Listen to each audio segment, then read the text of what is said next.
All right, it's 5:15, so we'll go ahead and call this meeting to order. This is the January 16, 2024 meeting of the City of Charleston Board of Zoning Appeals Zoning. Present here today are Robin Richards, John Bennett, Bill Goodwin Jr., Chapman. Sounds familiar.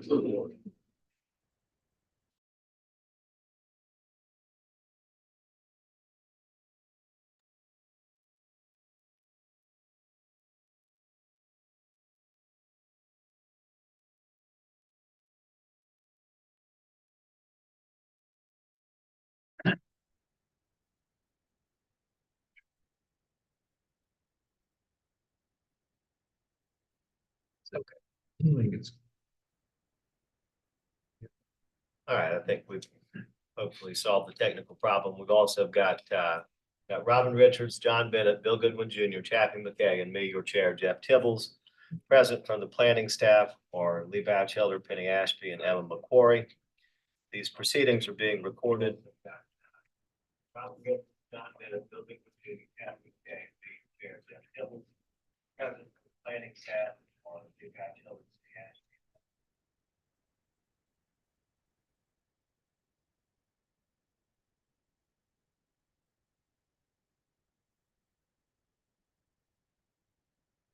These proceedings are being recorded, and we ask that those who speak, please identify yourself for the record. We will conduct this meeting in the usual fashion. We will first receive information from city staff about the application and the recommendation. If the recommendation is favorable and no one objects to the application, the matter is uncontested. The Board of Zoning Appeals usually, but not always, approves uncontested applications. For all applications, the board reserves the right to ask questions of the staff, applicant, or others in attendance prior to rendering a decision. If, however, the city recommends against the application, or if there is opposition to the application, we treat the matter as contested and hear from the applicant and anyone else who is in favor of the application. Next, we hear from anyone opposed, followed by a short rebuttal from the applicant. We then close the public hearing portion of the meeting for that particular application and open discussion to the Board of Zoning Appeals members only. We will then make a decision to approve the conditions, or deny the application. Board of Zoning Appeals Zoning has the authority to do three things. Number one, hear appeals to decisions of the zoning administrator. Number two, grant special exceptions, a fact-finding function of the board. And number three, grant variances to the zoning ordinance if the application meets the hardship test outlined in section 54-924 of the ordinance. The board may deliberate and make a final decision on a matter by a majority vote of members present at the hearing and qualified to vote, provided that not less than a quorum is present and qualified to vote. However, an affirmative vote of 2/3 of the board members present and voting shall be required before a use variance may be granted. For a variance to be granted, the Board of Zoning Appeals must make the following findings. A, that there are extraordinary and exceptional conditions pertaining to the particular piece of property. These conditions do not generally apply to other property in the vicinity. C, because of these conditions, the application of the ordinance to the particular piece of property would effectively prohibit or unreasonably restrict the utilization of the property. And D, the authorization of a variance will not be of substantial detriment to adjacent property or to the public good, and the character of the district will not be harmed by the granting of the variance. Pursuant to our ordinance, I'm required to swear in anybody who intends to speak tonight publicly. So I'll ask, if you do intend to speak, please raise your right hand. If you swear to tell the truth, the whole truth, and nothing but the truth, you'll signify by saying, I do. We don't have any deferrals tonight. So the first item on our agenda is A, review of minutes and deferred applications from previously advertised BZA-Z agendas. Number one, review minutes of the December 19, 2023 board meeting. Those minutes are in your agenda packet. Do I have a motion? Move for approval. Mr. Bennett moves to approve. Mr. McKay seconds the motion. All in favor, please say aye. Aye. Any opposed? None are opposed. The motion passes unanimously and the minutes are approved. A2, 860 Morrison Drive, TMS number 459-02-00-005 and 459-02-00-002 Zone UP, requesting a special exception under section 54-220 to allow a 250 unit accommodations use in an accommodations overlay district. The owner is ODP Hotel Owner LLC. The applicant is DSM Real Estate Partners, CO Seaman Whiteside. Mr. Batchelder. This item was presented to the board back in December, at the December 5th meeting, and some questions and concerns were raised. So the matter was deferred, and it is back before you tonight. This is a site on Morrison Drive. It is within the accommodations overlay zone, and it is just south of the Ravenel Bridge. This is the bridge right here as it passes over Morrison Drive. And this outline, this red outline, is the site in question. It's two parcels of land, but it is being developed as basically one hotel. And the zoning is UP, as you can see in this purple shading. That allows for a variety of commercial and residential uses, and it allows tall buildings. It's the same zoning that applies to the other sites up there that have been developed with taller buildings, including the office building just to the south, right here at 850 Morrison Drive. And this is a larger map of the area. So you see the site right here, and you can see the UP zoning also includes the apartments, mixed-use residential project that was completed last year to the south of the office building in Johnson Street. The application is for a special exception to allow the hotel use on this site, or accommodations use. The applicant has submitted a application that addresses all of the special exception requirements. And the applicant, the attorney representing the application, is here tonight. He can speak to all those matters. We went through this in a lot of detail back in December, and I know some of you weren't there at that meeting, but the staff recommendation at that meeting was for approval. They meet all of the special exception requirements with this site, in our opinion. And if I go back to this map, you get a sense of the streets here. Morrison Drive, of course, is a major commercial street on the peninsula. And then Hugie Street is this street right here, another major commercial street, East-West Street, and Ravenel Bridge. So the site has good access. There is a residential area as shown on this zoning map across Morrison Drive. And the brown zoning indicates the residential zoning. These are the Cooper River Courts and Meeting Street Manor residential units that the housing authority has. And but the access to the site is really not through those neighborhood streets. And so I don't believe there's any impact on any residential streets, any traffic impact on any residential streets as a result of this hotel development. Of course, it was approved earlier last year in 2023 for a 150 room hotel. Now they're asking for an approval for a 250 room hotel. And so, in short, just to wrap up my thoughts on this, I think they meet the requirements of the zoning ordinance for the hotel special exception approval. And there were people who spoke in support from the neighborhood. And we have letters at the end of this. Actually, there's, let me just skip right to that. So most of these letters were in your packet. Right to the letters at the end. I'll speak on that briefly. So the Preservation Society is raising concerns about this.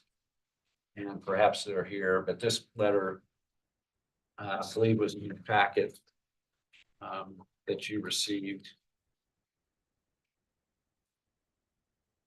With the public comments. Right, it was in that packet. And then there were some emails, an email that I received back in November from a resident of the East Side speaking in support of this. And then this is another email that I received. Also should be in your packet. Yes, it is. Meredith Manley, who owns the property at 729 East Bay Street to the south of this site. And then I received this email today from another resident of the East Side neighborhood speaking in support. So there's been nothing but support except for the letter and the concerns raised by the Preservation Society. And I think that will conclude my presentation. I'll be happy to answer any questions, go to any slides. And the applicant can speak to the issues that were raised at the meeting back in December and address those concerns. All right, thank you, Lee. Is there anyone here who wishes to speak in opposition to the application for 860 Morrison Drive? If you're here to speak in opposition, okay, I see you. We'll hear from the applicant first, Mr. Wilson.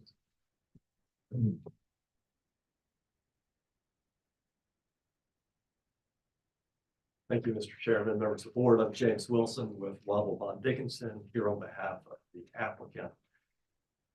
So we went through the criteria for this project under the code in detail at the last meeting in December. And we're of course happy to review any of that and answer any questions about it. But what we thought we would do is we would focus on, really there was one issue that was lingering from that meeting, which was a question of what would the criterion, which is that the project not significantly increase traffic on a street within a residential district. Is that particular item satisfied? I believe was the question that was raised. So so we'd like to address that specifically, and then of course glad to anything else that the board would like us to review. So Morrison Drive, of course, is an important commercial thoroughfare. The question was raised, well, if there's some residential on Morrison Drive, well, does that make it residential? Morrison Drive, of course, is very different from the typical situation where this issue comes up. For instance, hotels around the market, there's a question of, is Anson Street impacted? This board's heard that issue many times. Anson Street, of course, coming north from Pinckney is clearly a residential area. That's the typical situation where this question comes up.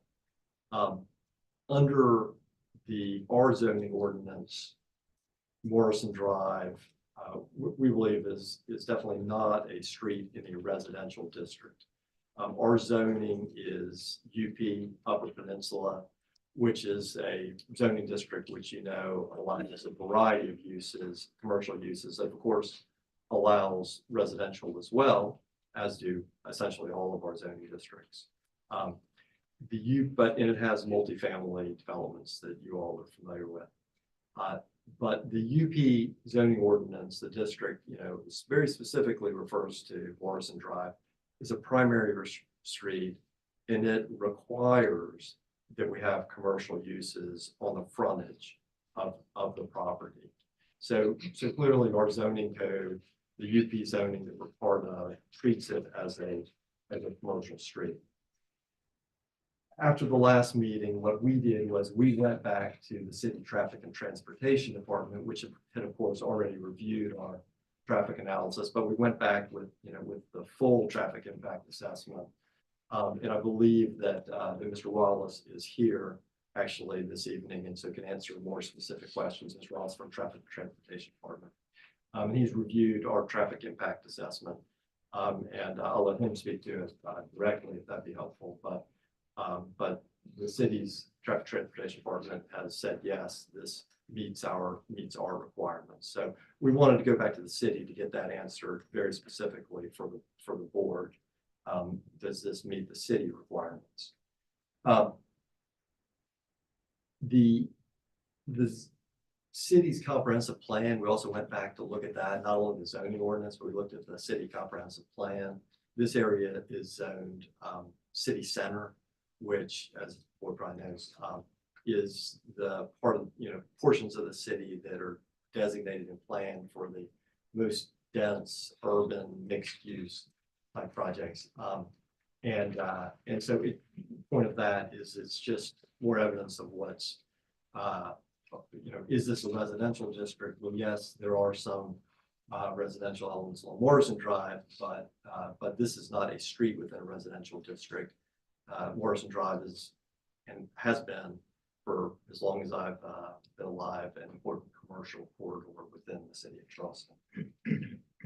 The most important thing, I think you'll hear again tonight, as last time, is that the owner has been in close contact with the neighborhood, really from the outset of the entire Morrison Yard development, which includes the office building immediately south of this site, as well as the residential mixed use south of that. And have worked with the neighborhood closely, have proposed and are implementing a lot of great new improvements, crosswalks, among other things, and sidewalks, new CARTA bus stops. And the most important thing is that neighborhood has been overwhelmingly supportive of this. So in terms of, the criteria under the test are about making sure that hotel projects don't negatively impact the residential districts that are nearby.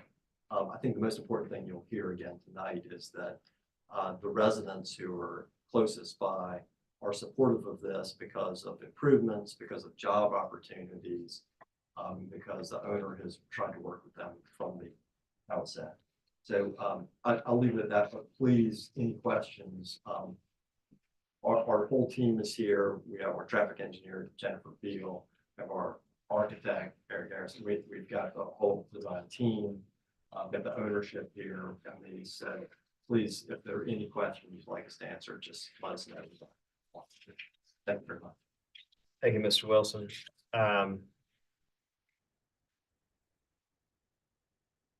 We have others who would like to speak in support. Okay, sir, come on up and say your name for the record, please.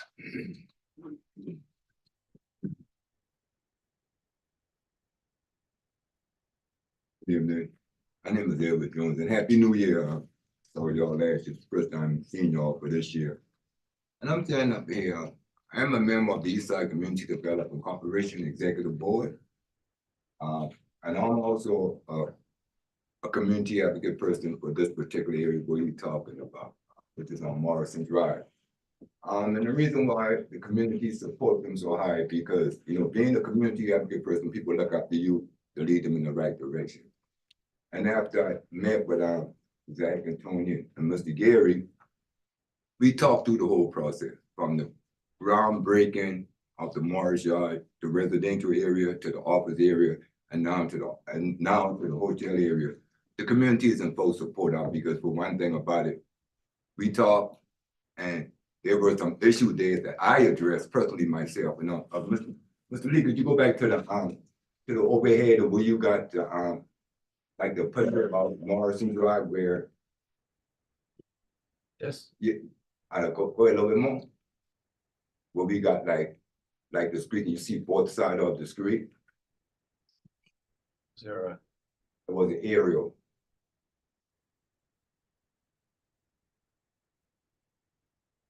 Yes.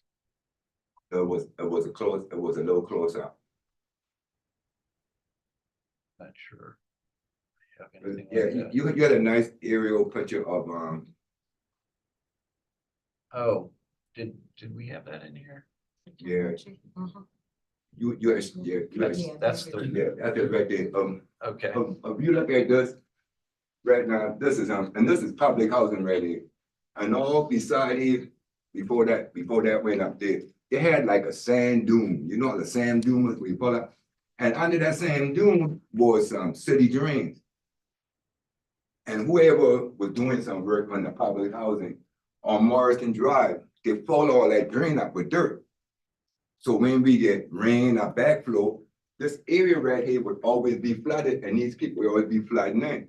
So when they did under, our conversation, what, I would love to see, if we all do something for the community, let's do some work on this side. And they did.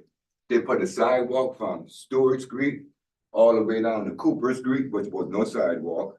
They put they got a bus shelter here and one further down and the sidewalk. And now when it rains, instead of be 3 days before the water go down, now the water go down just like the same day, because now they got the drains open back up here now and they're pumping over to their waste area that will pump it on out. And again, and see, when you can talk to the developer and they doing all their work over there, and I can talk to them about doing something that will enhance, keep this area here from being flooded out from off Morrison Drive, and then it did, so. But that, the community never had no problem with them. You ever call them and say, I'll call Tony or Zach or Gary and say, listen, man, you all say such a thing, but that ain't happened yet. But that, and we never had that kind of conversation. So they are real support of the community support them. I stand with them. And every which way we possibly could, but again, we in full support of them. The neighborhood association, the organization I ran, and the community is behind them and support, because they were, they are what you call two good neighbors. I can say that, two good neighbors. So again, I wish y'all would take that under consideration. And again, thank you. Thank you, sir. Anybody else would like to speak in support of the application?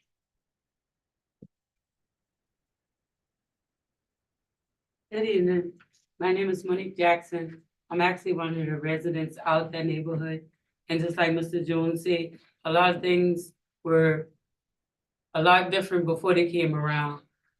Personally, they're one of the first people who actually did work within our neighborhood distance that actually addressed the neighborhood before they started working, to make sure that we was comfortable with what they had going on, and also to make sure that the noise from the construction wouldn't be interrupting our kids' sleep or anything else. They always been people of their word, and they not only, been people of their word, they actually came, do community service and spend time with the neighbors. So that's how we know them by name, like Zach, Tony, and Gary. They're like uncles now over the years of, the work being done. But it would be addition, it'd be good also for single parents like me, so we don't have to go way out to find a job when there's a job right across the street and our kids' school right there. So if something happened, we don't lose a full day of work. We can at least, hey, I need 15 minutes to go get my child, take them back, and I'll be right back. So it's not only, it's improving more single moms to be able to work rather than, have to stay home to take care of the kids. So I approve of it, and they're good-hearted people. They never did anything that they didn't tell us about first, and that would harm the neighborhood. Unlike other constructions who came through and said nothing. That's all. Thank you, Ms. Jackson. Anybody else would like to speak in support of the application? All right, I know I saw a hand raised in opposition, so we'll hear from anyone opposed. Anna Catherine Carroll with Preservation Society of Charleston. We would like to thank the applicant for meeting with us to discuss this zoning request. And we do commend them for their outstanding engagement efforts with the neighborhood. And our comments this evening are in keeping with those that were submitted prior to the December 5th hearing. We are disappointed to see an intensification of an accommodations use on the site that will contribute to the oversaturation of hotel units downtown. And it's unfortunate that the special exception test as written can be so easily met. We want to use this opportunity to be on record stating our strong concerns about the lack of safeguards against the proliferation of major impactful hotels under the current ordinance. In 2021, the Preservation Society opposed the rezoning of this property into the accommodations overlay because piecemeal rezonings like this create a lack of predictability for new hotels and would diminish the likelihood of providing resident serving uses on site. Fulfilling our initial concerns, this rezoning is now facilitating a proposal for a hotel-focused program that won't contribute to our desperate need for more housing stock. Further, this request underscores the unintended pitfalls of the ordinance that allow for massive hotels outside the full-service corridor. At 250 rooms, but just shy of other thresholds that define full service, such as conference space and restaurant service requirements, this project is just as intense, but not technically considered a full-service hotel per the ordinance. So we ask the board to consider consequences of granting applications like this, which will lead to far more large-scale 250-room hotels than were ever envisioned for the peninsula. Thank you. Thank you. Ma'am, could you help me with one thing real quick? I know that you said it's unfortunate the way that the ordinance is written. In terms of being able to meet the qualifications, is there anything that the Preservation Society specifically would like to direct the attention of the board to in terms of a failure to meet the criteria of the special exception ordinance? No, sir, not tonight. Thank you. Mr. Wilson, any response? Let me ask, I'm sorry, is there anybody else who is in opposition? That's the only hand that I saw raised. I wanted to give an opportunity if there's anybody else here in opposition. Okay. I would just say, I certainly appreciate the Preservation Society's meeting with us and their comments. This property was rezoned by Planning Commission and by City Council approval in 21 to permit this. So, from our view, it has gone through the appropriate public process for that zoning approval. And really what's before the board are, I think, is the question of are the criteria here satisfied? And as Mr. Batchelder has said, we believe that they are. And again, we'd certainly be glad to answer any questions about any of those criteria or otherwise traffic or whatever. So thank you. And I know we had a little bit of a discussion last time, Mr. Wilson, about this issue of the location of the accommodations use contributing to the maintenance or creation of a diverse mixed use district. And I think I recall that you suggested that that ought to be interpreted in a way that the 150 unit accommodations use approval is not to be considered in that. Right. We had a discussion about whether that question of is this contributing to a mixed use should just be isolated to our site, which at present is a vacant site. And would you say, well, is it mixed use, more mixed use compared to what was previously approved?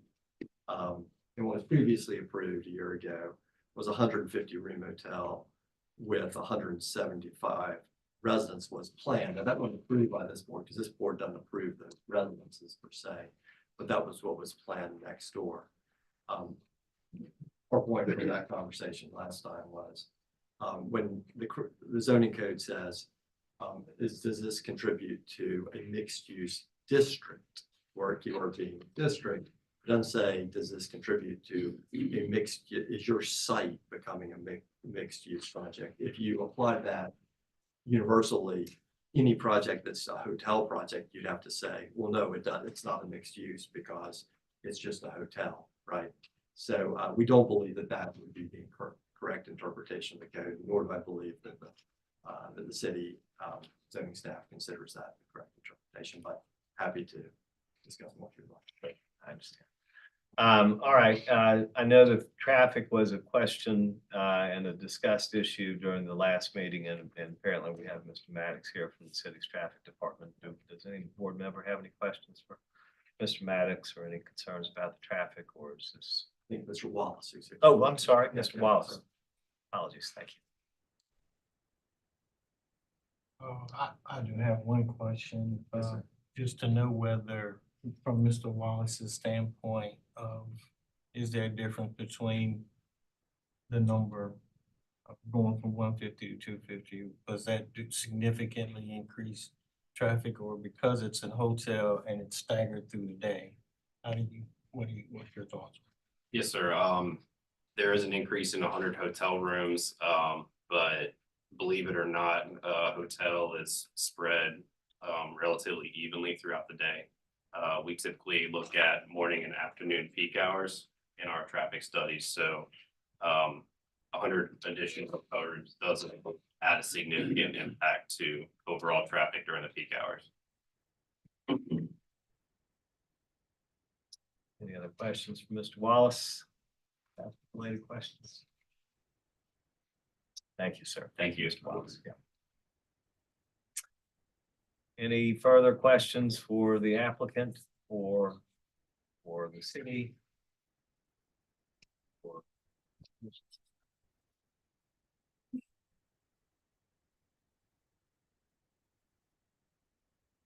More questions, any discussion? Go ahead and make a motion.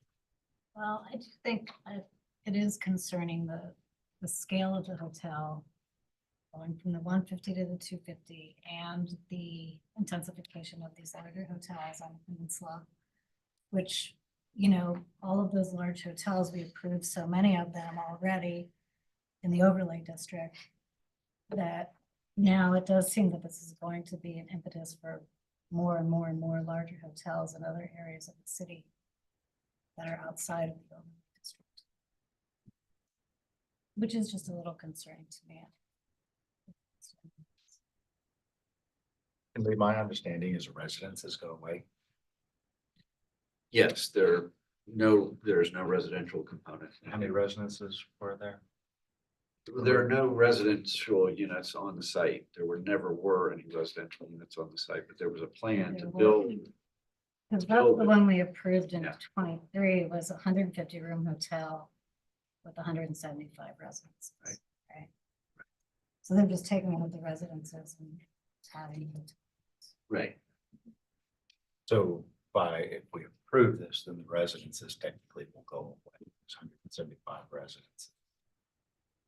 Well, yeah, yes and no, because they are what I would consider to be approved units. And so they have the ability to build the 150 residential unit, and whatever the 175 residential units that were approved. They have the ability, but not the requirement to build those. And so until and unless the ordinance is written such that it talks about displacement of approved units as opposed to what's actually constructed and being used, then it's difficult to have an interpretation of the ordinance that supports that position. But I lament the fact that the ordinance is not written that way, and I think it's unfortunate for the city to lose potential residential and potential affordable housing, which would be baked into part of the residential in exchange for additional hotel units. But I'm not sure that we have any. We must apply the ordinance as it is written. It's a matter of law. So, go ahead. Sorry, I just want to help clarify. What was approved a year ago was 150 room hotel on this smaller parcel right here. No, so when we talk about the 175 residences being approved, that wasn't something for this board to approve. You know, they're permitted under the UP. That was just what we were describing as what we anticipated would be built next door on a separate parcel. So in other words, I just want to be clear. The previous approval was for a 150 room hotel on the one smaller parcel. It wasn't a approval for a 175 residents, again, because that wouldn't come before this BZA. And then just wanted to clarify what was. Okay. But just to follow along that line of thought, the approval of the 250 unit accommodations use will make it unfeasible or unallowable to build 175 residential units. There would not be room for that many. Now, there is, as you we presented last time, there is a portion of the site up front, which is kind of reserved for future development.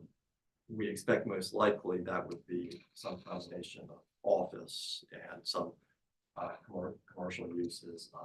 It couldn't be hotel use because it's part of this site. In theory, could it be residential? Perhaps. There's no specific plan on that sort of out parcel, I'll call it.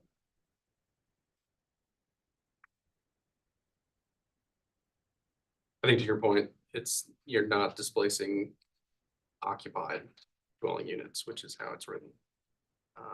I tend to agree. I think the increase in the number of hotels in the city is concerning. However, as the ordinance is written with the special exception before us, I don't see that there's to me, this meets the special exception. So I'll move for approval. All right, Mr. Bennett moves to approve. Is there a second? I'll second. Mr. McKay seconds the motion. All in favor, please say aye. Aye. Any opposed? None are opposed. The motion passes unanimously and the special exception is granted. Thank you.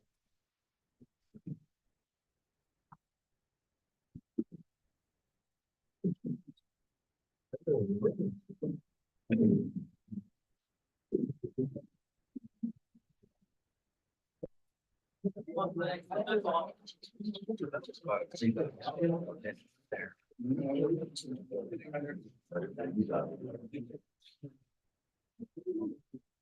good night. Thank you. Are you out of here? Oh, man. I thought you were going to go to the party. No, the party doesn't go. Are you okay? No, we let it find out now. Election. Celebration.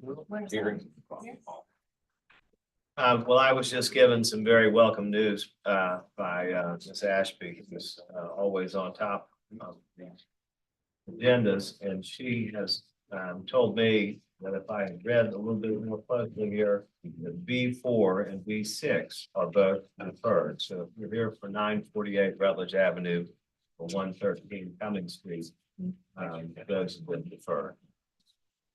All right, so the next item on our agenda, we're still in section A, and we're at A3, 241 Gordon Street in Wagner Terrace, PMS number 463-10-03-042, zoned SR2, requesting a special exception under section 54-110 to allow a vertical extension, second story, to a non-conforming building footprint having a 3-foot east side setback, 9 feet are required.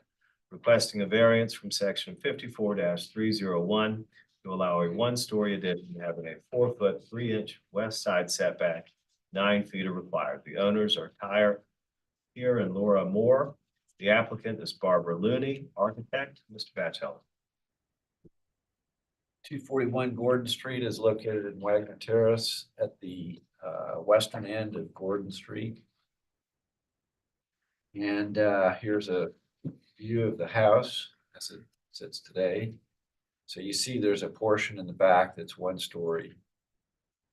And so what they're proposing to do is add a second floor part of the house and then build this attached storage shed on the side of the house. And so we have existing floor plans, existing elevations, and proposed. So here you've got a second floor addition back here, and this is the area. I should turn on my pointer. Let's see.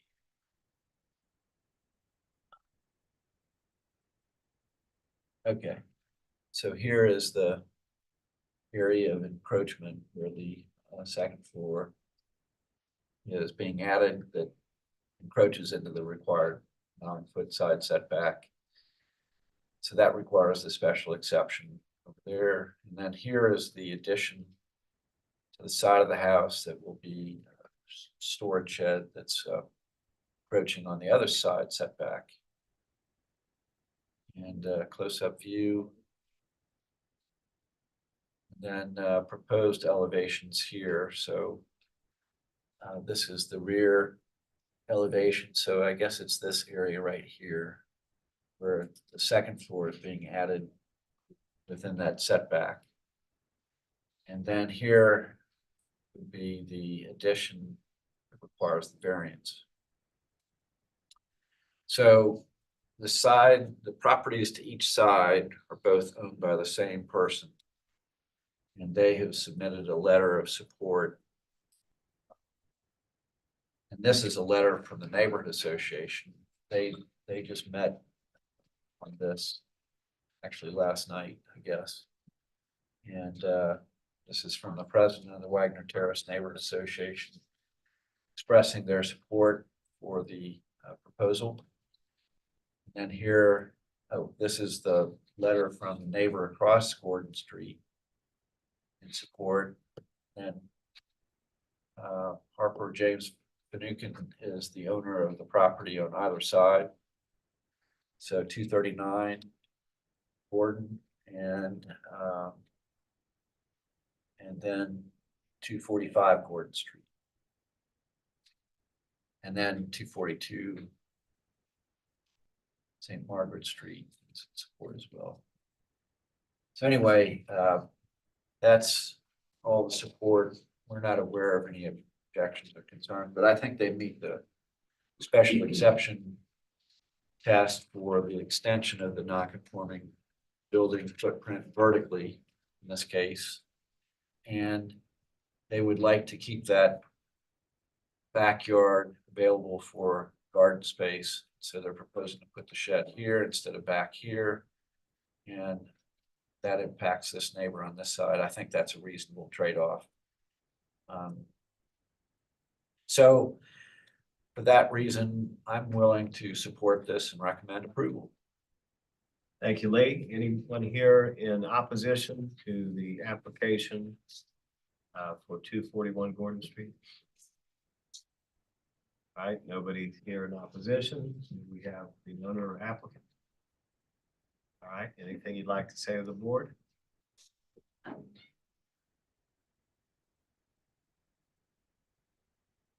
I'm Barbara Looney, I'm the architect.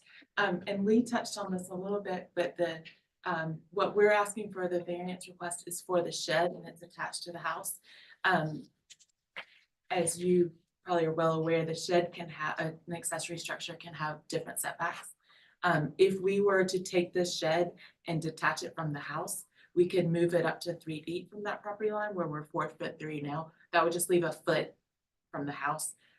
So we're taking an accessory structure just by attaching it. Understand your concerns are normally about the possibility that that could become habitable space.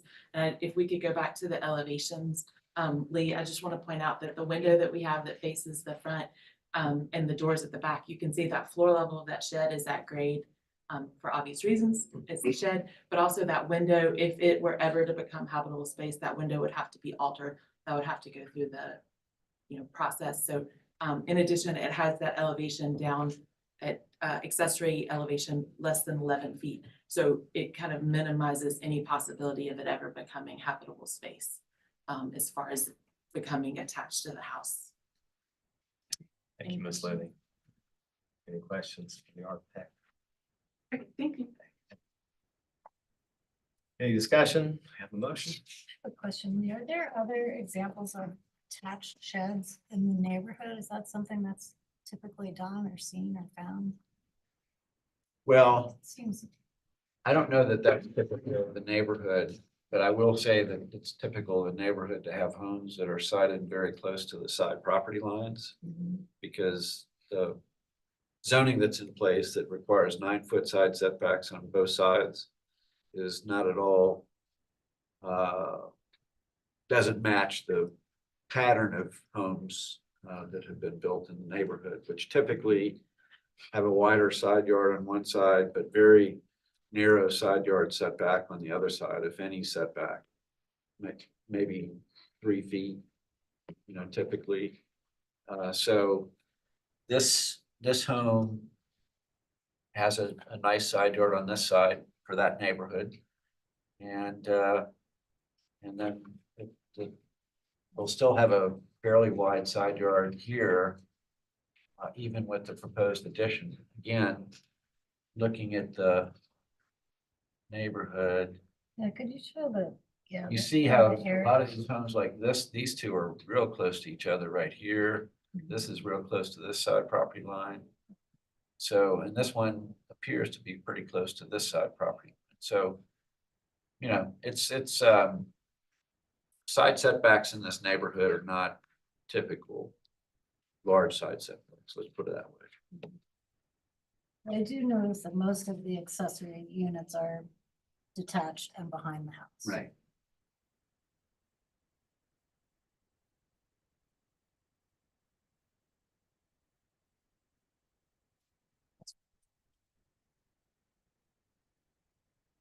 Any other questions, discussion?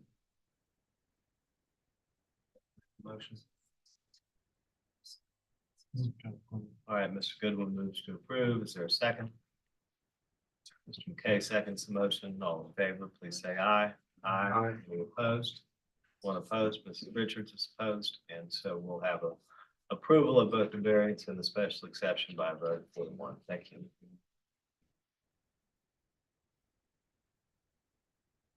The next item on our agenda, A424 Jasper Street, Radcliffe Borough. PMS number 460-12-03-057 zone DR1, requesting a special exception under section 54-110 to extend a non-conforming two-family use by allowing a two-story addition, kitchen expansion, bedroom, and bath expansion that enlarges one dwelling unit. The owner is Thomas E. Chanley, applicant Coastal Creek Design, Joel Adrian. Mr. Batchel. 24 Jasper is a residential property in Radcliffe Borough. It is located just south of Morris Street. And you see the property on the zoning map. It has a historic home in the front. And then I'm not sure that how old this is, but this is a second unit in the back. And what the applicant is proposing to do is build an addition onto the front unit. And so with 2 units on the property of this size, it's a non-conforming use because the lot is not large enough to meet the minimum lot size for 2 units. And so the use is considered non-conforming. Therefore, any enlargement of the units, either unit, requires your approval as a special exception to extend the non-conforming use. The site is shown here. This is a street view image that I added to the image overview. And this White House right here is the property in question. That's so 24 Jasper Street. The one next door I included in this image overview because, and I'll just point this out in a minute, but so you can see there's a small building in the back, that's the second unit, and then there's this main house up here. And at one point, it may have been a separate lot. It seems like there may have been some record of that. But anyway, it's all one lot today. And what the applicant is proposing to do, well, here you see what appears to be a second lot property line right here, but it's been combined today. So what was once 2 lots is now 1 large lot, but still non-conforming. This is the survey of the property today. And this is the proposed site plan showing the rear addition to the main residence. And then this also illustrates that off-street parking will still be provided for each of the 2 units to satisfy the zoning requirement. There's no increase in the number of bedrooms being proposed. So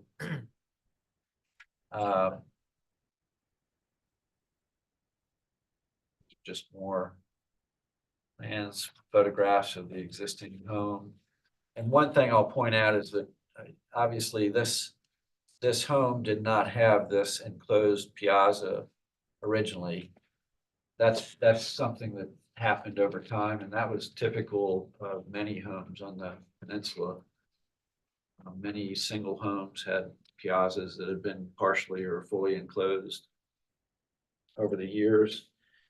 And what they are proposing to do as a trade-off to getting this new rear addition on the back is restore a substantial part of that piazza. And the plans reflect that. So right now, these are the existing floor plans on the left. There's a small porch right here, and then you walk into the house and up the stairs to get to the second floor. And so what they're proposing to do is reopen that piazza and place the stairs on the inside where they probably originally were. And of course, that takes up floor space on the inside of the house. And so they would like to just create more living space on the ground floor with this addition. And then a nicer arrangement for bedrooms upstairs. So there's currently 3 bedrooms upstairs, and there will remain 3 bedrooms on the second floor. And again, the piazza gets opened up. Right now, this is fully enclosed. And it gets opened up back to this point. And the addition meets the setback requirements, so there's no issue there. It's just simply the additional condition square footage for the front unit. No changes are proposed to the back unit. And these are elevations showing existing and proposed on the bottom. Existing proposed, so you see that piazza being opened up. Of course, all this will have to go through the BAR process and be approved by them.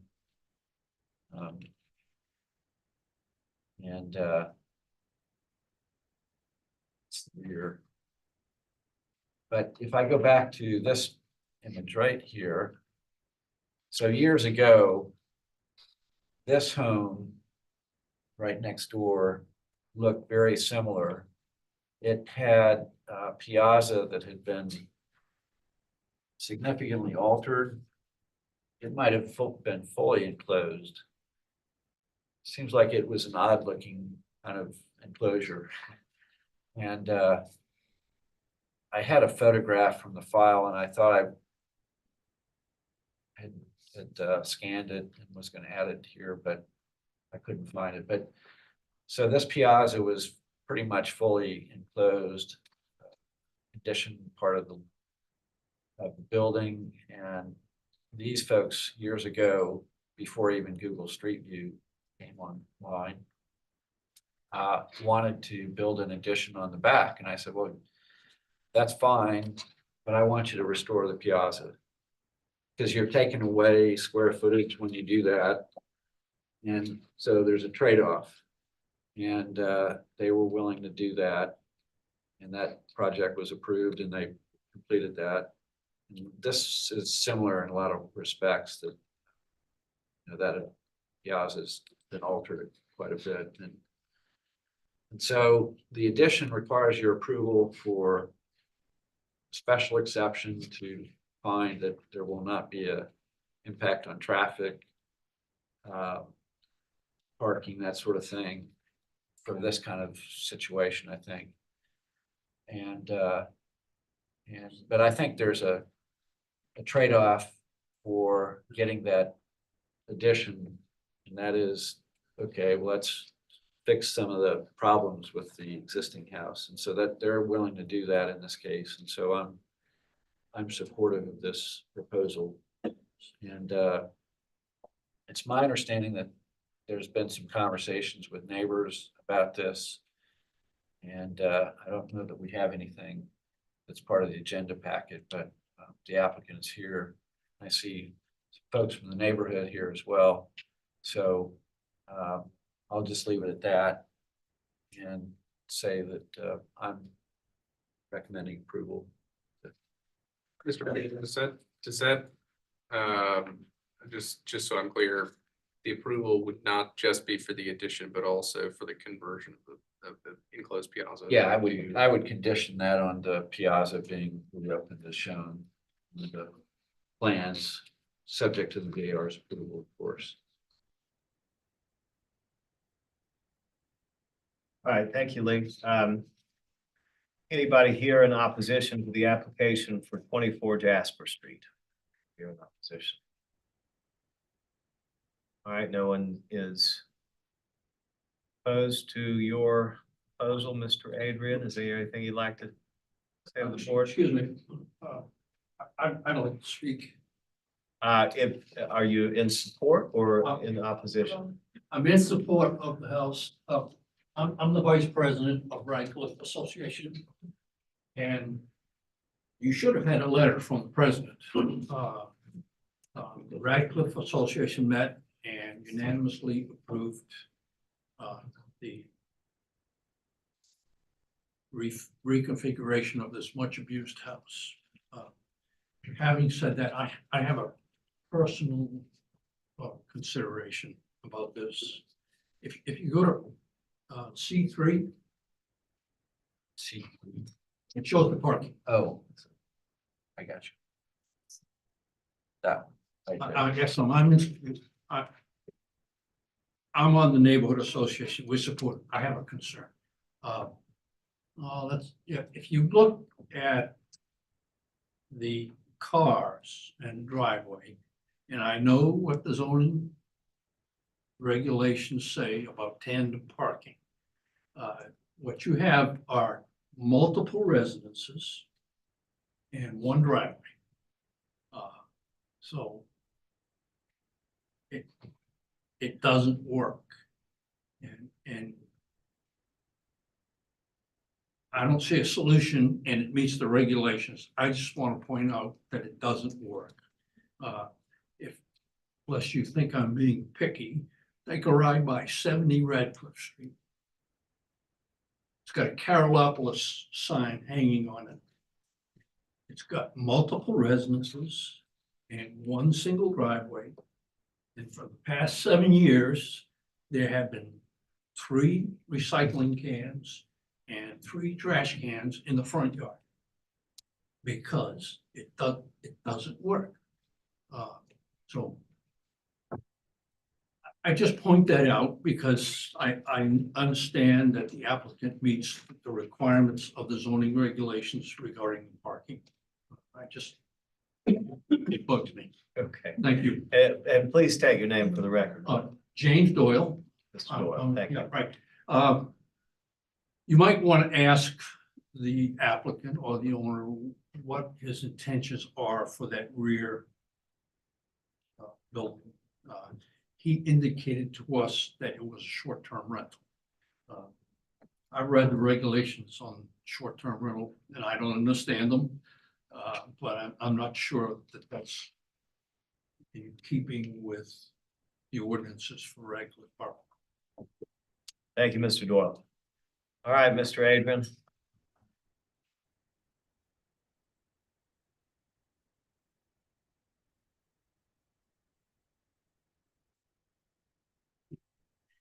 Joel Adrian, Coastal Creek Design here, 24 Jasper. Owners, Mr. Thomas, he's here as well. Lee, I think if I could get you to put the Sanborn maps up for me. I think they're important. If you look at those Sanborn maps, there were always 2 structures on that property. There used to be 24 and a half, and there was a main house, and there was a secondary structure in the back of 24 and a half. And then property line was abandoned. It became one lot, but the property has always been non-conforming, I guess you would say. Or I should say the 2 structures have been there since at least 1888, that says. And if you look at that 1888 Sanborn map also, you'll see that on the back of the original front Charleston Signal House, there was a small structure that disappears when you go to the next map. And so the addition that we're looking to put on is slightly larger than what was there, but not much. I would also say that by reestablishing the double piazzas, the total square foot increase on the property is just under 312 square feet. It's a small house to begin with. And we believe that the front house, once we get our BAR approval, will be 100% better than what it is today. If you want to go to just the picture of the existing house. This one? Yeah. And so if you look at the piazza that was enclosed, I think if I recall correctly, the ceiling height in that piazza is maybe 6 feet 8 inches. It might even be a tad lower. You look at the window that's above that little roof over the entry door and how much lower it is than the windows of the main original house. When we get done with this project, it will be a significant improvement. The use is not changing. The existing house is a 4-bedroom unit. When you look at that existing floor plan, there's 3 bedrooms on the second floor, and they generously call it one bath, but that bath is so small it should be called a half bath for those 3 bedrooms. So our plan is to when we add on is we can actually get a master suite, have 2 bedrooms for children, and there's a guest room or a study on the first floor. Back house remains as is. The use of the back house remains as is. Nothing is changing there. And I'll leave it at that and then answer any questions that the board might have. Thank you, Mr. Adrian.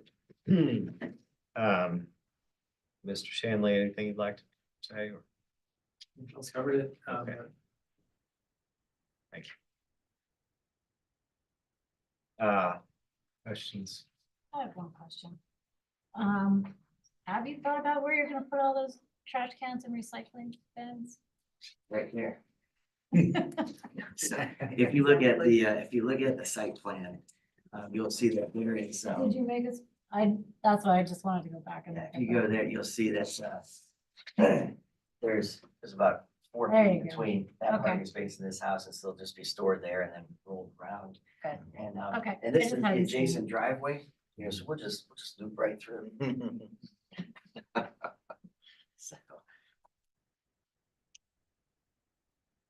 Well, I think it's great. I like how you open up the piazzas. I think it's a wonderful thing to do. Any further questions? Any other discussion? Lee, we've got this site plan C3 and BAR. Well, I guess BAR will not approve the site plan. The site plan will just be presented. But it's, once he applies for his building permit, he's got that C3 in there, then they'll verify that the driveway is improved and parking and all is there. So I guess that'll be a code issue. Well, it'll be a permit issue satisfied by submission of C3. Okay. And I should have asked, is anybody else here to speak in support of 24 Jasper? Anybody else?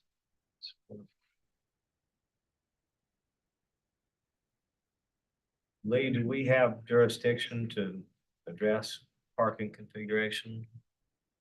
Something. Well, the zoning ordinance speaks to how you cite parking and dimensions and that sort of thing, and maneuverability requirements. And so and tandem spaces are allowed for a unit. You couldn't stack 4 cars and say that you met the requirement for 2 units. So the 2 stacked spaces, 2 tandem spaces do meet the requirements for a single residential.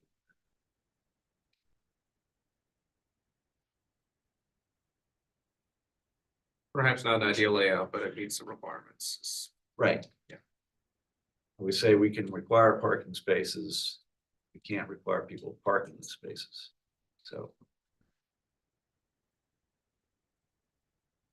I think I'm gonna make a motion move for approval. With the condition that the porch be, the piazza on the south side be reinstated as proposed in your application. I think that's commendable. All right, we've got a motion to approve with the condition of the restoration of the piazza. Any seconds? A second. All right, Ms. Richards seconds the motion. All in favor, please say aye. Aye. Any opposed? None are opposed. The motion passes unanimously. The special exception for 24 Jasper Street is approved upon the condition that the piazza is restored. Sounds great. Thank you all for that. All right, the next item on our agenda. B1. 245 Hugie Street, North Central, TMS number 459-01-03-048, Zone UPA. Requesting the third one-year extension of the vested right that expires on January 21, 2024, pursuant to section 54.62. Vested right pertains to a special exception granted under section 54-220 on January 21st, 2020, to allow 150 unit accommodations use in an accommodations overlay district. The owner is 245 Hugie Street LLC. The applicant is Kyra Brower, LS3P. Mr. Batchelder.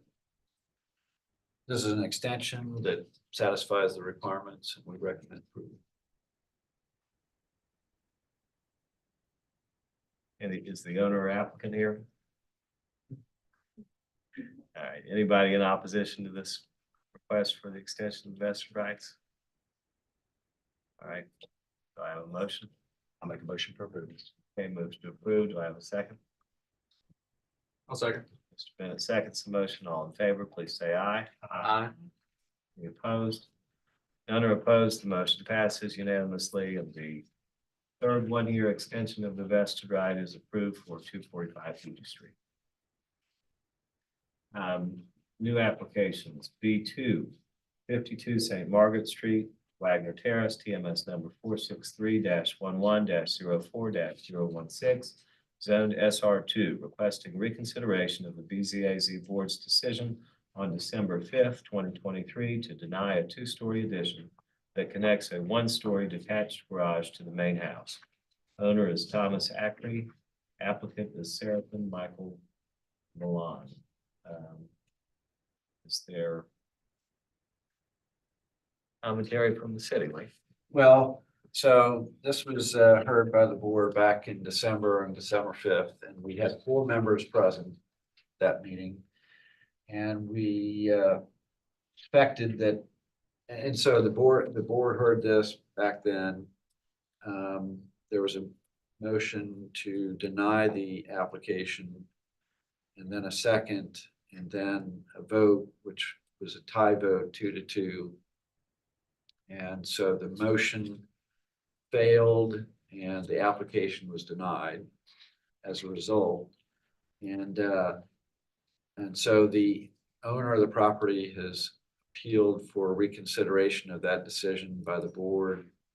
And we had expected that all 4 of the board members who were present at that meeting would be here tonight. Unfortunately, Ms. Grass is not able to be here tonight, so we're down to 3 members. I think, one of the issues with that decision, one of the concerns that has been raised, and I think it's a valid concern, is that there were only 4 board members here, and that in that situation, it's not an ideal situation. And so in terms of contested applications, perhaps it would have been better. And I didn't bring this up, but it might have been better if the matter had simply been deferred to another meeting, because we typically have more than 4 members, and so that didn't happen. But that's one of the concerns that was raised. And so I checked with Magali Preach of our city attorney's office today, and she advised me that even we have a quorum. 2 members were not present at that December 5th meeting. So you probably don't feel comfortable voting on whether to reconsider the decision. But she said that she didn't see any reason why the 3 members who were here couldn't decide that. So the applicant, we advise the applicant of that situation, and they're here and wanting to move forward tonight. So the first decision is whether the board thinks that they should reconsider that decision. And the applicant gets to address the board and present their reasons why they think that the board misapprehended the question or questions and maybe didn't properly conclude the matter, which it's unusual to have a tie vote that fails a motion. But that's the way we've always done it. Or fails an application, and that's the way we've always done it in the past. So, but it is an unusual circumstance when we have that happen, especially when we only have 4 members here who have decided to do it. So, I certainly have no objections to the board voting to reconsider it. And it's up to the board to decide, though I can't make that decision. Okay. And so the only 3 members who would be able to vote on the reconsideration would be Mr. McKay, Ms. Richards, and me. Is that right? That's correct. All right. Is there anybody here in opposition to this request for reconsideration of 52 St. Margaret? We have the owner or applicant here. All right. Let's hear from you.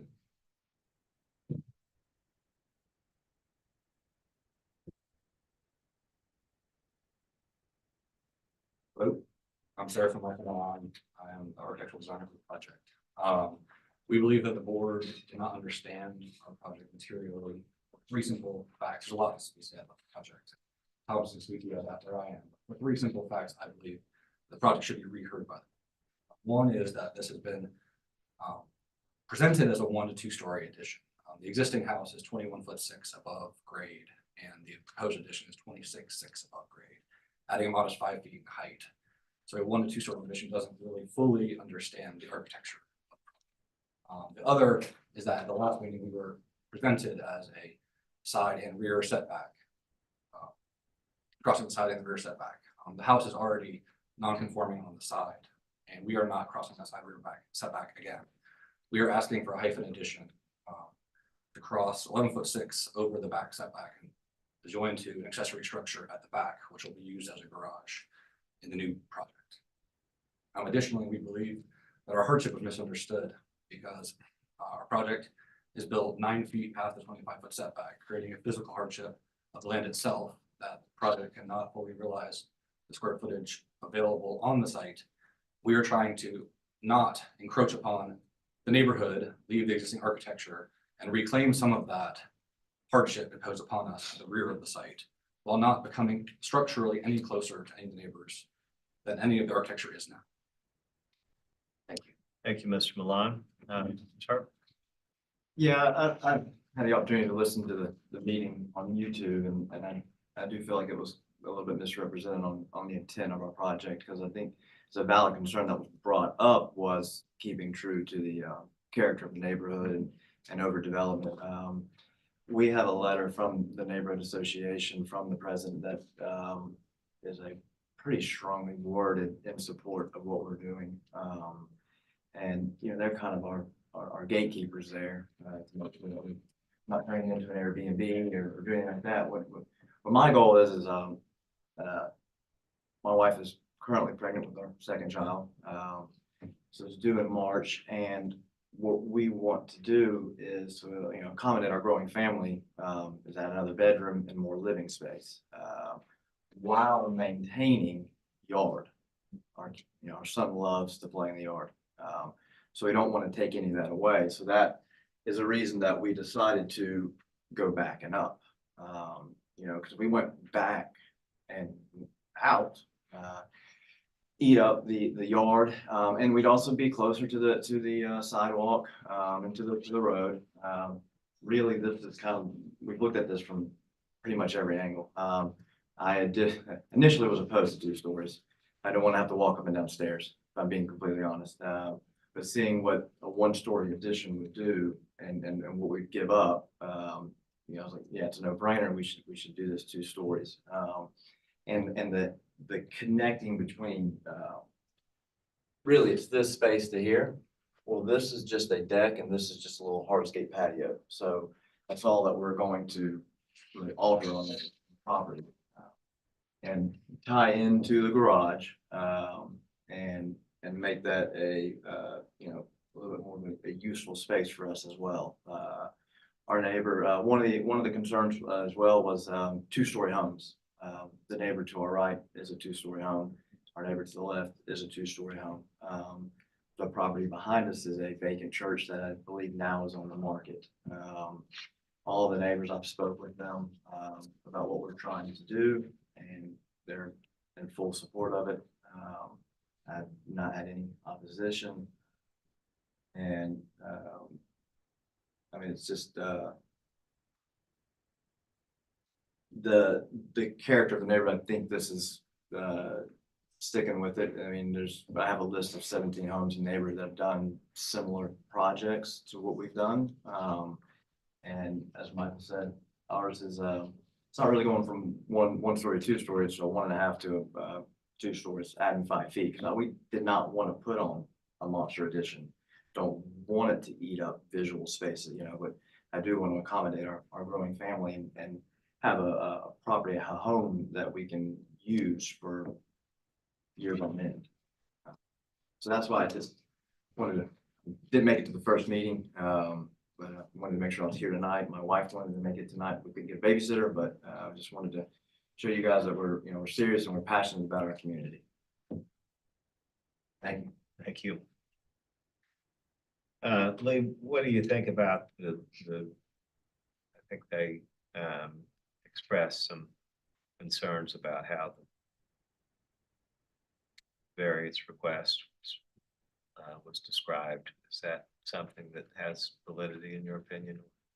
Well, yeah, a little bit. Yeah, I think so, because I think when we got the word that neighbors were supportive and the neighborhood association was supportive, because they've actually taken a more active role in reviewing any application that comes to the board. They have sent us a letter that basically says if somebody brings an application to the Board of Zoning Appeals from Wagner Terrace and they haven't come to us first, know that we will be opposed to that application. So, so we show that letter to all the people who apply for projects in Wagner Terrace and say, before you go to the board, you got to talk to the neighborhood association. So that's fine. We're happy to refer people there. So when we got the letter from them saying that they were very supportive of this project and didn't see where there was any concern from anybody, we kind of expected this would be a simple review from the board, and the concerns caught us off guard.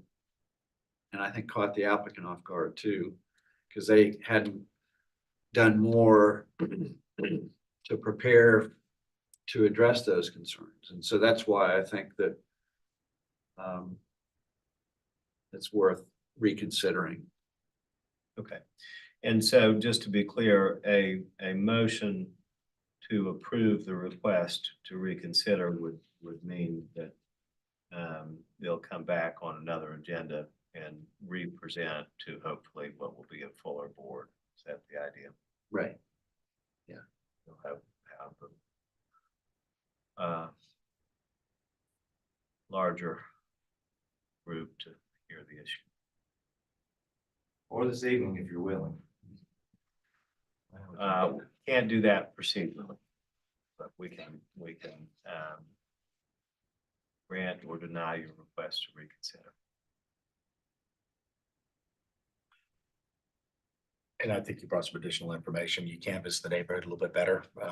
Last meeting, we put ourselves in a position of trying to canvass the neighborhood to see if there would be an impact or what the impact of the neighborhood would be.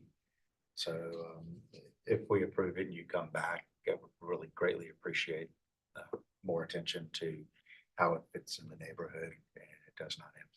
Absolutely. So I'm glad to make a motion for reconsideration. Okay. Is there a second?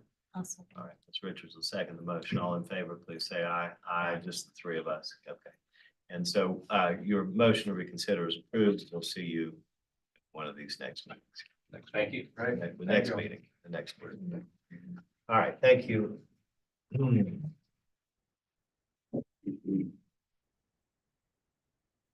All right, the next item on our agenda, B3, 2.5 Atlantic Street, Charlestown, TMS number 457-16-04-068, zoned SR4, requesting variance from section 54-301 to allow a mechanical enclosure for a generator 1 foot 8 inches from the rear property line.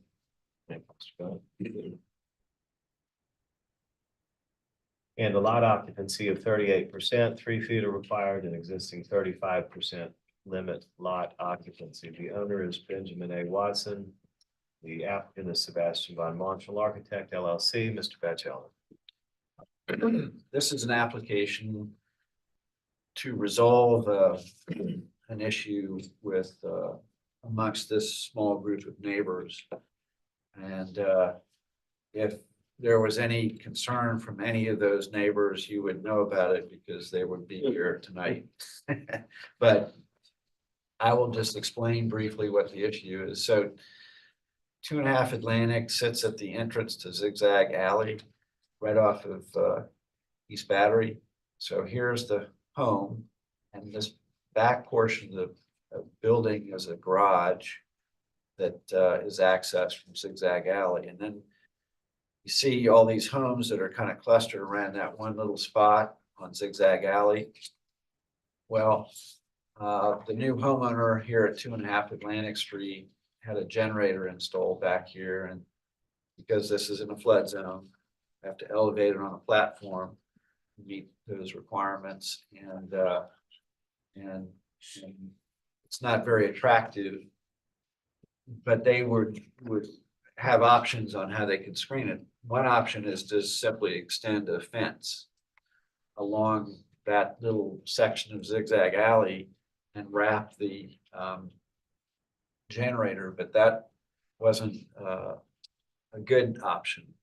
And so a better option was developed by the architect, Mr. Von Marshall, and that is the option that's before you tonight, because that option does require your approval. The fence extension did not require your approval, but this option does. And so anyway, here's an aerial view of the property. And just right to, this is a survey. So the area we're talking about is right back here. And it's not very visible to the homeowner, but it's very visible to those other folks. And these are the other homes, I guess, on Zigzag Alley. And here is a portion of one of those garage doors at 2.5 Atlantic Street. So right around the corner here is where the generator is placed. Here's a view of the existing generator on the stand. And instead of just simply extending this fence, bringing that across and tying it back into the corner of the garage, they're proposing this enclosure, which it's not enclosed on the top, but it has a design that's similar in nature to what was proposed for Elliott Street. For that enclosure that was placed over the pool equipment on the roof. And so here's an image showing the enclosure. There's probably a better image here, but it has, I don't know, it's kind of like a trellis on top. And so anyway, that's the design. It has to go through the BAR and be approved by them. But because it's an enclosure, there are setback requirements that apply. That's why it's before the board tonight. And there's a lot occupancy issue too, because the site is at the 35% limit right now. So this is an email that we got from one of the homeowners on Zigzag Alley. And there was a letter attached to this, which we don't have, but it apparently was signed by all the folks on Zigzag Alley. And I've actually spoken to one of them. I don't remember how that, I think he had called me and he explained the situation. And so anyway, it's great that they all worked it out and came up with a solution. And make that happen, I recommend approval of this variance application. Thank you. Nobody here to oppose the application for 2.5 Atlantic? All right, anything you'd like to address the board? I'll just, thank you. Add a couple of comments perhaps. Sure. But I won't take up too much of your time. Sebastian von Marshall, architect. I'd like to thank Mr. Batchelder and Ms. Ashby for their help in this process. As Lee outlined, this was a complex situation that required a lot of collaboration with the neighbors. The first design that was proposed did not require zoning approval. It would have just called for a fence extension. However, the neighbors felt strongly about an enclosure that would entirely encapsulate the generator, including a roof-like structure that's the arbor that Mr. Batchelder described. And in addition, we had to take into consideration the required clearances around the generator itself, which is what triggered the setback requirement. The arbor obviously triggering the lot coverage requirement. I apologize that the letter was not received. I'd be happy to forward a copy of that as well. We have unanimous support from all the neighbors who are concerned, and I welcome any questions and thank you for your time. Thank you, Mr. Baumgarten. Any questions for the owner or applicant? Motion for Mr. McKay moves to approve. Do I have a second? Second. Mr. Goodwin seconds the motion. All in favor, please say aye. Aye. Aye. Any opposed? None are opposed. The motion passes. The variance is granted unanimously for 2.5 Atlantic. Thank you. Thank you very much. All right, item B4 is deferred. We're on to B5, 7 Percy Street, Cannonboro, Elliottboro, PMS number 460-0A-03-152, zoned DR2F. Requesting a special exception under section 54-110 to allow a 2-story addition, dining room, living room, porches, master suite expansion that extends a non-conforming 0-foot north side setback 3 feet are required.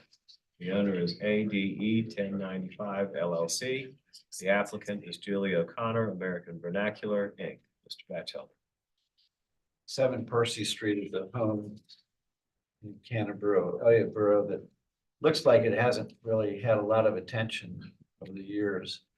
And a new owner is proposing to make some really nice improvements to it. And they want to build this addition on the rear of the house that is requiring the special exception. So they're simply trying to build a rear addition that extends that non-conforming 0-foot north side setback. And that's what brings this to the board tonight. So small home and nice size yard. What they're proposing to do is build the addition that's shown here. I think so this is the proposed addition back here. It's going straight back. And here you see the change from the existing on top to the proposed on the bottom. Second floor. And elevations. So this is the south side elevation, then north side right here. We haven't received any objections or concerns from anybody. And the applicant is here, so they can speak to that as well, but our recommendation is for approval. Thank you, Lee. Anybody here in opposition to 7 Percy Street? Being nobody. Would you like to address the board, Connor? Or are you all set? I'm set. I can answer questions. How about that? Okay, that's Got it. perfect. Any questions? Hey, can you put up the parcels on both sides? Of this? You want the map or The map, yeah, that'd be good. this? Or Yes. So on the left, the property, is that a house on the left there? This is a house that's set back Set back, with parking in front. okay. And then in your opinion, there's no air light issues? Well, Because it sits back. You know, and the applicant can probably speak to this, but what about the neighbor to the north? Yeah, so in our application, we mentioned, this neighborhood, like many neighborhoods in Charleston, has a pattern of houses being set on the north side, which our neighbor to the north is set over and all the way on their north property line as well. And it's a significantly longer house than what we have. So I feel like they are that far enough away. As you can see, it's a pattern throughout the street, so. And we're maintaining our single family use. We're getting rid of whatever that carport little situation is. Plastic cardboard on the properties, and it really is in severe disrepair. So the neighbors are quite happy that we're there and working on the house.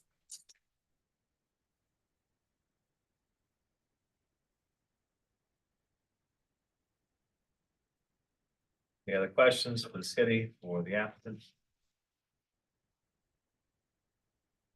Is there a motion?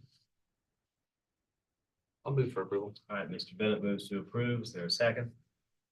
Second. Mr. McKay seconds the motion. All in favor, please say aye. Aye. Any opposed? None are opposed. The motion passes and Thank the special exception for 7 Percy is granted. Thank you. Thanks. All right, last item on this evening's agenda, because we've got it's deferred. B7 1536 Castlewick Avenue, Fenwick Hills, TMS number 279-08-00-016, zoned SR1, requesting a variance from section 54-301 to allow the construction of a detached garage shed with a 4-foot north side setback and 14-foot rear setback, 9 feet and 25 feet of the The owner applicant is Cameron M. Beard. Mr. Batchel. This is a neighborhood on Johns Island. And you can see from this map that a small portion of the neighborhood is in the city. That's the area that has the color zoning map. And then the other properties that do not have a color on them are unincorporated Charleston County. This lot sits right here. If I go to the aerial view, you'll see that there are new homes that were built in these lots. And then the older homes are mostly unincorporated Charleston County jurisdiction. But this home is situated right here, and what the applicant is proposing to do is build a accessory building in the backyard. Normally, we have provisions that allow people to do that, and not come before the board. But those provisions require buildings that do not exceed a certain height, don't exceed a certain footprint size. This building does not meet those criteria, so that's why it's coming before you. And you can see that the homeowner has a lot of boats on their yard, storing lots of boats on their yard. And I guess that's the reason for this. They would like the garage to store the boats and protect them from elements. And needing a accessory building that's larger than the typical accessory building we see to fit those boats in the neighborhood. Now, what they're proposing is quite large. It's actually has a footprint that's 30 feet wide by 40 feet deep, which is 1,200 square feet. We have a provision that limits the size, the footprint size to 650 square feet. So that's a big difference right there. And then, or 600 square feet, I think it is. Yeah, and then the eave height that they're proposing is this eave height right here, 16 feet in height, and our limit is 11 feet. So this is a really substantial building, and I mean, for me, that just doesn't fit. Doesn't come close to meeting our zoning limitations. And so I am not supportive of the variance simply because the building that's proposed is so large and so tall compared to what we allow. I can think of one situation on James Island where we did allow a pretty sizable accessory building in the backyard of a home because this homeowner wanted to store a boat on their property. The footprint wasn't so large, but the height was pretty large. But it was situated way back on a lot that was very deep. This is in, I can't remember the neighborhood, but it's out at Harborview Road, Fort Johnson. It's a neighborhood on the harbor side of Harborview Road, where you get into some large lots and deep lots and that kind of thing. And so in that case, we were supportive of something that was unusual because it was an unusual lot. And it was situated way back on the street. Here, I don't see where there's really any unique feature about this lot. It's just, it's similar in respects to the other lots in this neighborhood. And I don't see this kind of structure in the backyards of other homes in the neighborhood.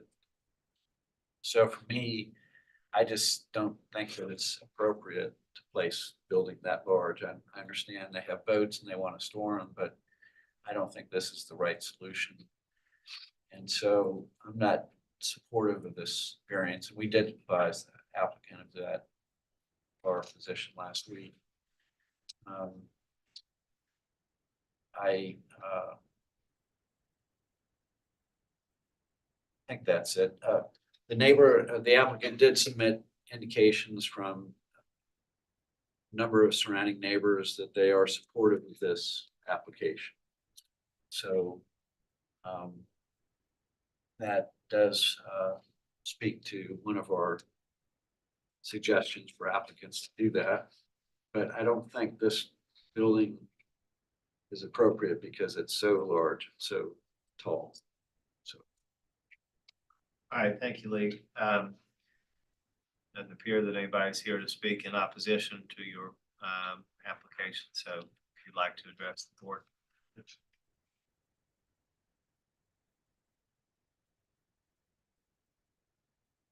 My name is Cameron Beard. I'm the owner and applicant at 1536 Castlewick. I'm here stating my case on why I would like to hold approval for the variance for my detached garage in the back. Like Lee mentioned, of a 4-foot north side setback and then a 14-foot rear side setback.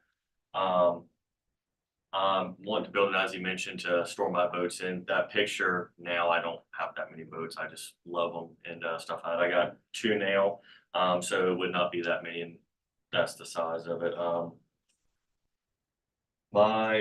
Just so for any concerns of, I know that area is an X flood zone. I did want to mention that it's an X flood zone. So the garage itself would not, due to being an X flood zone, would not hurt with any flooding or, drainage conditions. Also, the area is about 25 foot above sea level due on the flood map. So again, it's not going to hurt with drainage issues or any flooding like that. As you saw on the, all of my neighbors in the areas that would have a direct view from beside me, behind me, from side streets and everything else that would have a view of my garage, have all signed and said they were perfectly okay with it. There's no grand trees on the property, so it's not like I'm tearing down any of the trees to build something so large. The reason it is gonna be a little bit bigger than most normal garages is my boat has a T-top and I need the clearance to be able to get it inside of the building. And also the footprint on the drawing, one side's a lean-to, it's just gonna be more of like a entertainment space for, me and the wife, for college football season, stuff like that, we like to watch. The reason that I requested the variance is with the way my house is set up on the lot, it's a little bit closer to the right to where if I had to stay within the 9-foot setback and it being closer to the house, I would not be able to make the turn with my boat to get into the shed due to the truck being so close to the fence and also the eave of the corner of my house of it not being 2 stories like surrounding houses. It being 1 story, the T-top would take a very good chance of clipping that with, hurting the house or the boat. So that's the reason that I think that due to my lot and the size of the house has a hardship. The size of my house compared to others, it's 1 story. All the other ones around are 2. The building's not going to be any taller than any of the other houses. And I think if I remember correctly, the lot is zoned for a 35-foot tall, I think it's 2.5-story house, which it will not be over that either. So the building's not going to be any taller than any of the surrounding 2-story houses. But other than that, that's about all I have. All right, thank you, Mr. Beard. Questions for Lee, discussion? Questions for Mr. Lee? A question, if this were not encroaching on the setbacks, would there still be an issue getting it approved? Well, I don't think so. I think that it would be okay if it was within the building setbacks and not requiring a variance. Okay. There's no reported covenants or restrictions in the neighborhood. I don't know. That's a good question. No, sir, there's where we're at. So the place that the neighborhood, the rest of the ones in yellow that are in the city, that part is part of an HOA and everything else. And then the couple, pretty much my house, the one beside it, and the ones across the street were the bigger lots that the builder bought into and then didn't put it into the HOA. So there's no HOA or anything like that in that area.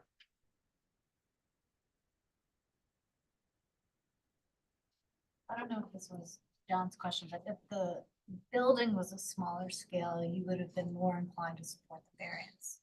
Is it mainly the size of the building? Back to the survey where the garage is placed on the survey. Right here.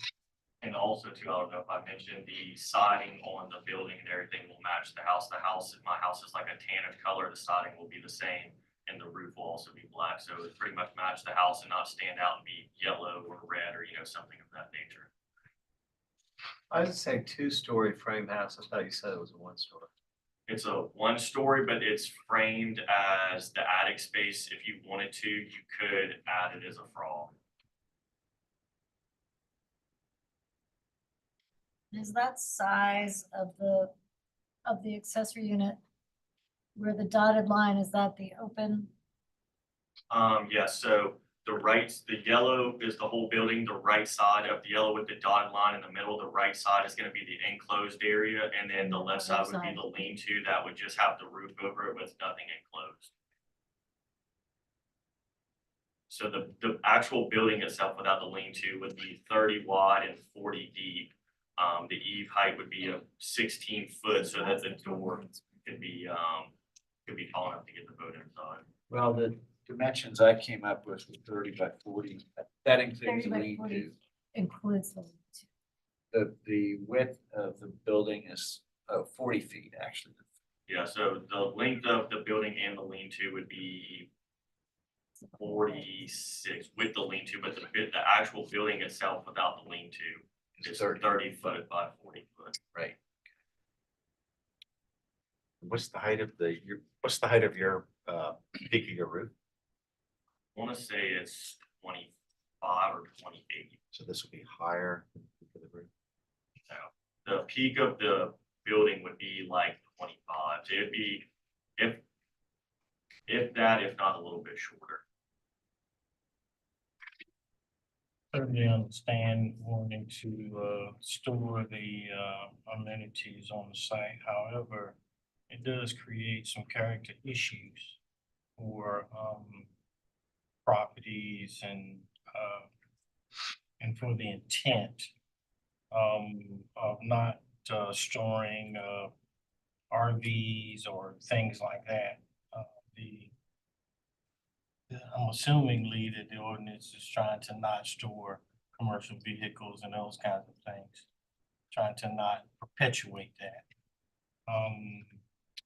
I think we would have some character issues, some detriment based on that because of the size of this building. If you don't see those size buildings in neighborhoods like that, then it's gonna have an effect, in my opinion. But I certainly understand you wanting to clean the site up, and kind of store some things and make a facility that you can enjoy during football season. Yeah, yes, sir. I think though that 30 by 40 is a pretty significant size. And it's so different that it will stand out significantly.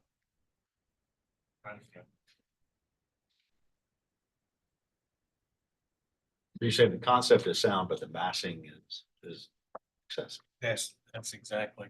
Thank you for cleaning that up for me. Because I think that's what we all should do, clean the lot up, create some outdoor entertainment areas. It's just the size of it creates a different looking building and may create a different intent of uses with other neighbors who may want to then bring in RVs or commercial vehicles in a building of that size. I tend to agree with you. I think one of my biggest hangups is the 16-foot eve height that's 4 feet from the adjacent wall or the adjacent property. And to me, that is, it'd be overwhelming if you were in the backyard next door. I don't know. Maybe they were one of the ones who signed in, not in opposition to this, but I think it has a significant impact on the character. What's the door height, the clearance for getting in and out? I understand, The door height would be 14 foot, that's why I would need 14? a 16-foot eaves. Okay.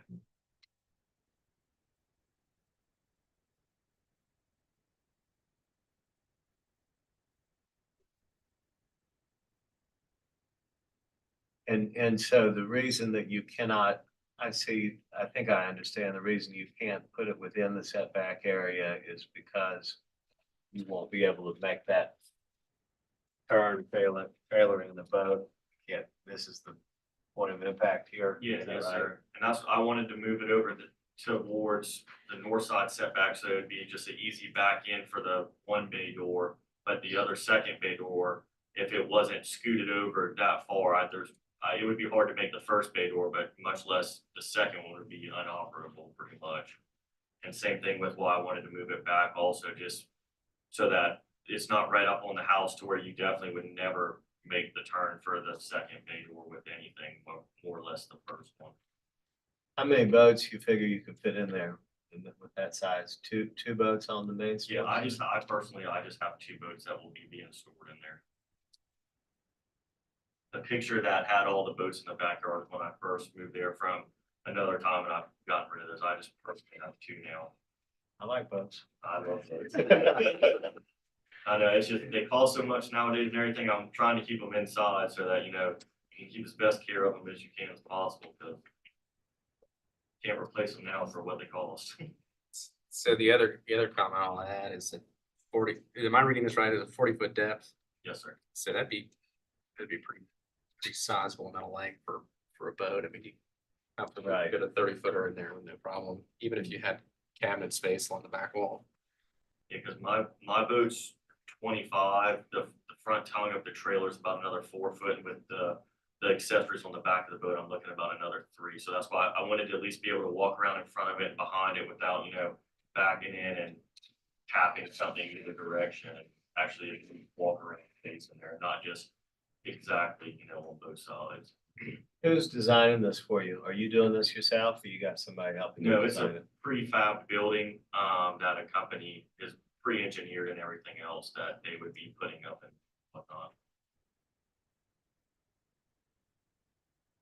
Lee, if his application were to be denied tonight, what would be his opportunity to come back with a plan that's more in keeping with what you think would be not adverse to the neighborhood? Well, I think if he could consider downsizing somewhat.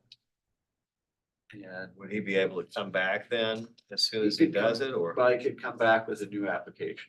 Sure, if it was, Is there a waiting period for coming back for a new application? not if he's making changes and reapplying with a changed application.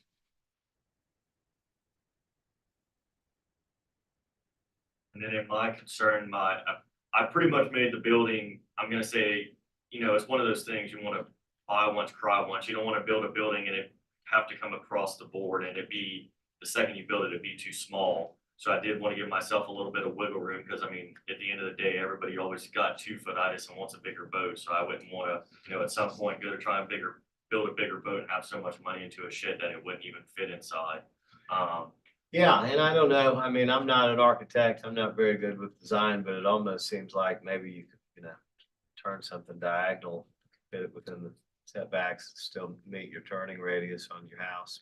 Maybe that's something to do, I don't know. Might need a little further study. The reason I have it turned that way is it'd be an A-frame and I wanted the A-frame to match Right. with the house and everything else. So Yeah. another reason I didn't want it to stick out to where you're Right. looking at the A-frame from a side street or anything also. I understand, yeah.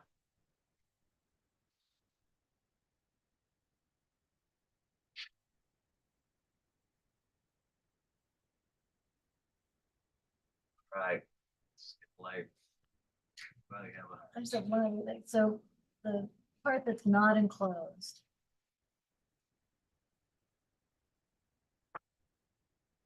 Without that, That's.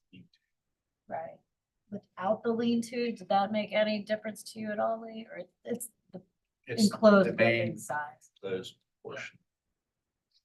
And this is this is 30 feet wide, Okay. right? And it's That's 40 the- feet deep, so that's the 30 by 40 plus the lean-to, which I Okay. didn't. Yeah. But Well, big. and I typically don't express opinions, Mr. Beard, but I will say this. I'm a supporter of the right to use your property the way you see fit. And so most of the time I would, be supportive of just about anything you can do there. The problem is when you start to get outside of the zoning criteria, you got certain zoning criteria for certain setbacks.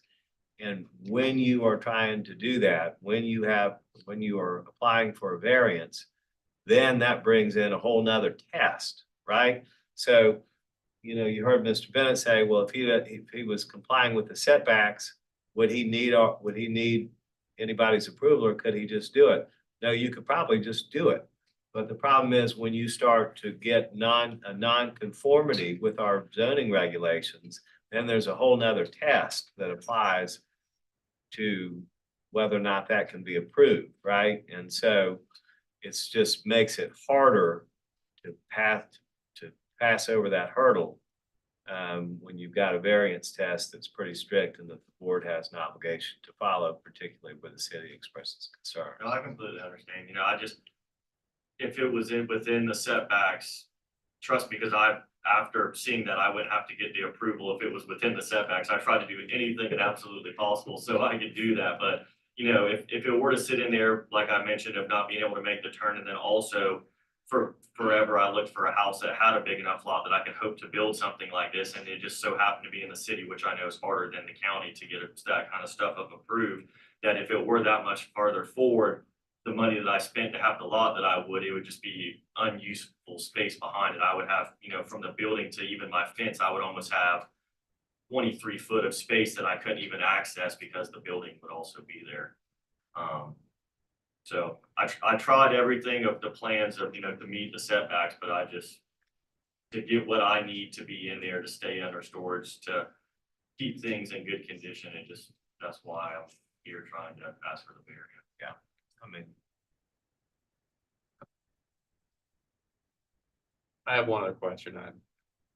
I'm curious a little bit about how you arrived at the 14-foot distance to the rear setback. And what I'm sort of asking myself, is there any potential that you could alleviate some of your turn radius issue by pushing a little further to the rear, maybe more agreeable than being so close to the side yard? And then also,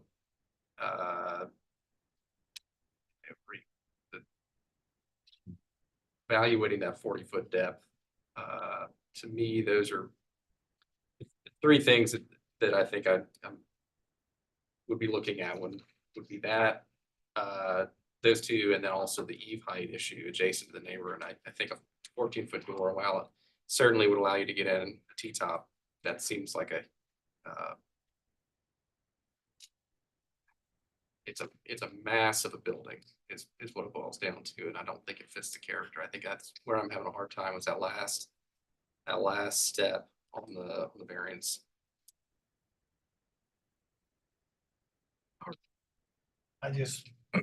Yeah, I think it's some character issues. It's a little bit too big.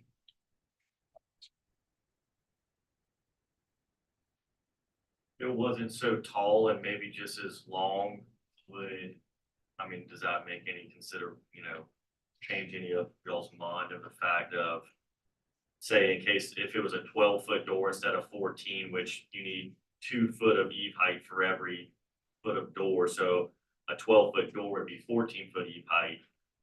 Would that be any difference there of making it not so large of sticking out over things, or? And I'm not in a position to really give you advice, but I would say that those kinds of questions would be great to address with Lee, to try to see if y'all can work on something that Lee would come back to us and say that if you do need a variance in the end to build what you want, build what you need, that if you could work with Lee on whatever kind of solution that the city might approve in terms of, or recommend approval of, this is not going to change the character of the neighborhood. This is going to be something that's suitable. I would encourage those conversations to see if there's a solution. Because I can tell you, I'd love to vote for you. It's a hard. I understand. Like y'all mentioned, it's not small, but it's, like I said, it's one of those things. If I'm gonna build it one time, I want to try and do it right the first time. With that being said, should we, if he can come back, we can deny, and then he can come back, or do we need to? Is it better if you defer to deny? Either way, whichever you supports. I'm going that we deny then. All right, Mr. Goodwin moves to deny the variance request. Is there a second? If we're having discussion, I'm not gonna vote in favor of denial. My thought would be deferral for the basis that Mr. Beard has been here all evening, and it would move him up to the front of the next meeting, as opposed to being a new application and fall back in line. So to perhaps benefit him in that regard, I'm not going to second your motion. Okay. If anybody else will second it. Ms. Goodwin, I know you were sort of on the fence as to whether or not to move to defer or move to deny. Would you like to withdraw that motion to deny? Okay, and then I'll make a motion to defer. Okay, and is there a second to that motion? Mr. McKay seconds the motion. All in favor of the deferral, please say aye. Aye. Any opposed? None are opposed. So you're deferred, which I think you could read the tea leaves if you don't make any changes to your application, but you may have an opportunity to try to modify your plan. Try to get the approval of the city. Thanks. Meeting is adjourned.